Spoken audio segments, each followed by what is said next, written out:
শুরু করার আগে একটি ভান্ডারি রাখছি। তার আগে আপনারা সবাই কেমন আছেন? মনে হয় আজ থেকে 6 বছর না 7 বছর আগে এলাকায় আসা হয়েছিল মতিমালা বলে। দীর্ঘ 7 বছর পর আবার আসলাম।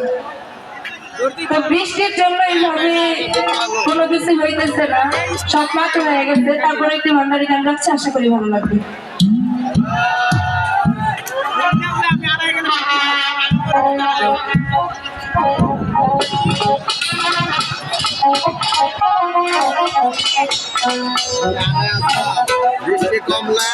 আমার মুর্শিদ